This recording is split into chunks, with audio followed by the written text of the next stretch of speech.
Go, guys. Hey guys. No worries. Thanks,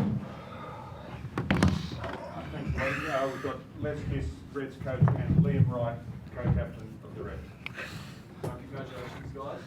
Liam, great win last week in Christchurch, and to come to Suncorp tonight and just hold on there. How did that feel, and how does it just come away with the result? Very good. It's a big relief.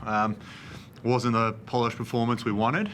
We wanted to back up and be a consistent team, but I guess it's a W in the column, so happy with that, and we'll take it. The Rebels were very up for it tonight. You could tell that.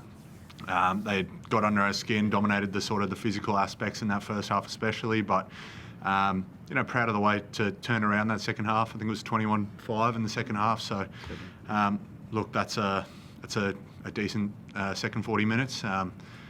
But yeah, found a way to close it, which is probably a game we might have lost earlier this year. Did you feel the difference being 15 on 14 for 10 minutes there? And if you did, how did you feel the boys attacked that, and how good they were to capitalise?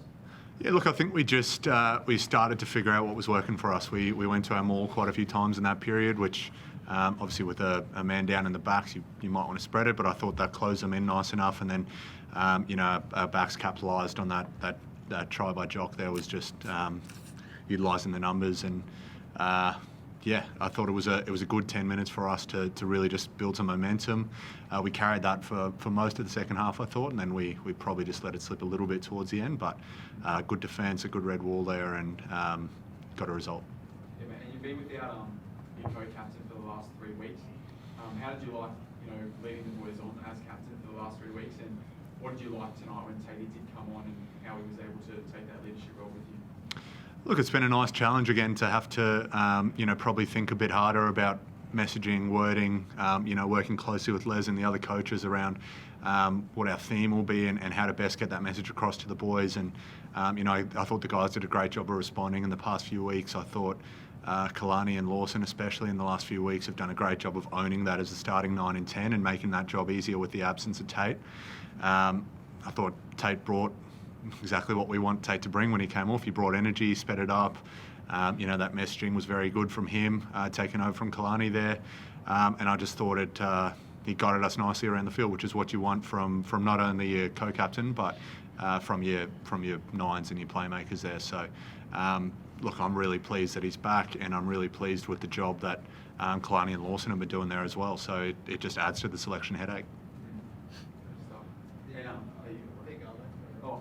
Liam, James O'Connor back. How was it? Did you notice anything when he came on, like how happy he was, or was he more communicating than he usually is? Like, what did you see from Jock in that 20 minutes there? I thought he was very excited. It's been probably a tough old season for him.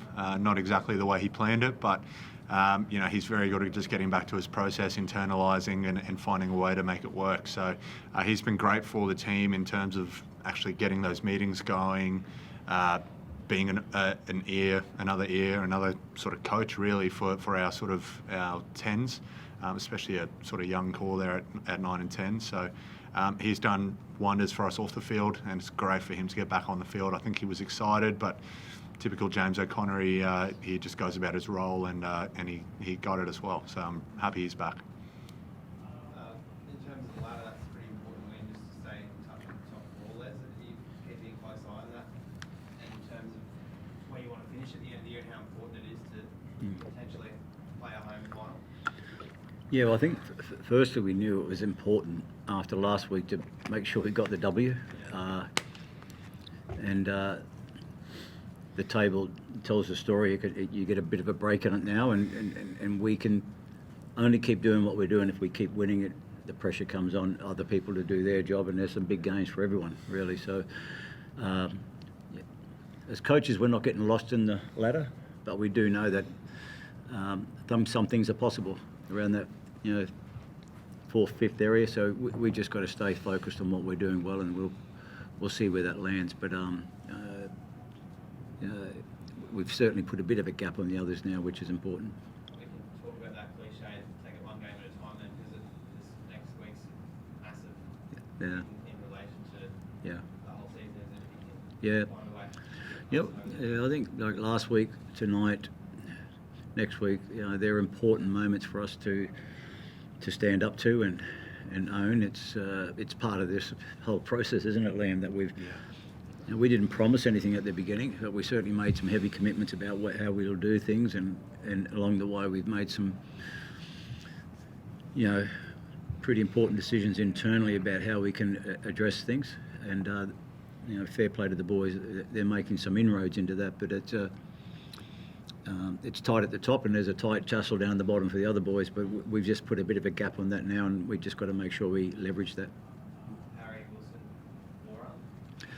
Yeah, we just got the news back there. He's got a break, unfortunately, and we'll see what they'll say. Perhaps some surgery, but we'll get some more information that as the night goes on, and possibly tomorrow we'll find out where we are with that. Is there any chance he'll play again this year then? I don't know. I don't know. If it's surgery, probably won't. Maybe not. I'm not sure of the severity, but there is a break there or a fracture, so we have to do something with that and see where it ends up. We'll have more clarity maybe later tonight or tomorrow, but I believe there has to be likely surgery for it, but we'll see. Yeah. I think that's like you guys have been thick as thieves this year. Massive blow, even if he's out for a week. You know, like that. How big a blow is it for the Reds not having a Harry Wilson there? Yeah, Harry's been in great form this season. I think he's stepped up massively as a leader and a voice for the team. You could see last week how just up for the game he was. He always plays well in Christchurch and just stands up as a forward pack there. Tough for him, you know. I think Harry, Fraser and myself have built a nice combination in the back row, but I was really impressed with JB filling in at 7 a few weeks ago, and you know, it opens up a spot there towards the back. I thought he did an excellent job. JB coming on, bringing energy. He's he's one of our guys to watch at the start of the season. He's dynamic. He's not the biggest guy, but he's got that little bit about him. We've got other guys knocking on the door as well. So we've got Briley there in the wings, and there's many ways this back row can go, and we're going to have to just find a way to make it work. Les, 10 points down at half-time, discipline issues. What's the message to get the team back in the game that you're engaged? It wasn't complicated. To be honest, the boys were very upfront with what was not working as well. The truth is, coming from Crusader land and doing what we did, and there's a fairly emotional week, there was always going to be, I thought, a flat spot somewhere. We just took longer to get out of it. And half-time was that chance we had to go out and change it. But it was just simple messages, being more direct when we needed to be. The contact area, be more accurate and finishing off the back end of those efforts. Defensively, we probably soaked a few tackles rather than get on the front foot with those as well. So there were simple messages. And among those messages, the boys talked about the plays that we could do, and we had a couple that we had to work on. We got our drives going. We didn't quite get over the line, held up, so we weren't as tidy as we'd like to be, but the energy came back. And we took on another gear. And then we brought Tate on, we brought Zane on, JB came on, Johnny Bryant. Things just started to move in sync. So to me, that's a significant part of some of the growth that we were after. And I think we saw that tonight. As disappointing as everyone was at half-time, we came out and did what we second half. But we knew that Melbourne are playing for something, aren't they? The Rebels were... they were committed tonight, and they came with a plan, and they turned the short side a few times, and it was good, but it brought out the best of us in that second half, and that was important for us. Les, Sarah Uru is a player that could play number 8. Let's say Harry Wilson's out for the season. Do you have a timeline on his return? Could he be back before finals or for finals? Siru, he could be available next week. I mean, it's that close. So we'll probably get a little bit more information. We've got medicals in the morning. We'll double check that, and Monday morning we'll probably get an idea where that sits once we sit down with selection. So Jim will just keep up to date with all that stuff as well. But I'm pretty sure he's going to be very, very close to be available. To have player of Harry's calibre out and to have Seru and someone like John Bright come through the ranks to be able to fill in that void. How confident does that make you, Liam, and how pleasing is that for you, Les, as a coach, to have that sort of depth in the squad when injury does come? Well, I'm pleased because, younger guys are stepping up and other guys are, when Syria was out, we've had to adjust to that. So there's some really good qualities coming through from their depth in that. No doubt, no doubt Liam will be pleased that those troops are coming back. But that's what a season is. It's never a straight line. It throws it around, and at times, a couple of times, we haven't quite handled it. But we've managed it each time to be able to bounce back a little bit and find a way back into what we're about. And this is just another chance with Harry out. He's been having a fantastic year, but that's footy, and we've got to work on. But I haven't contacted him yet, but I'll get hold of him shortly and have a good chat to him.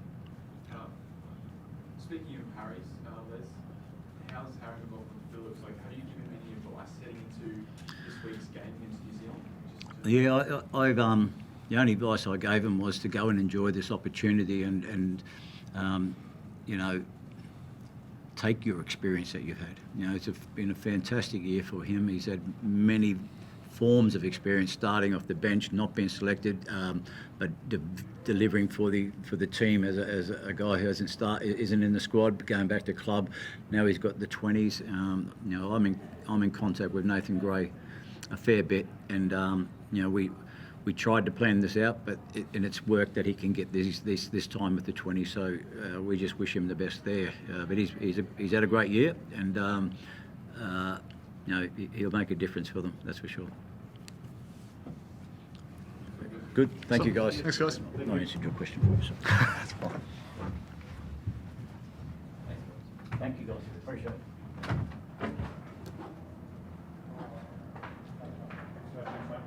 I'll just get the Rebels guy though.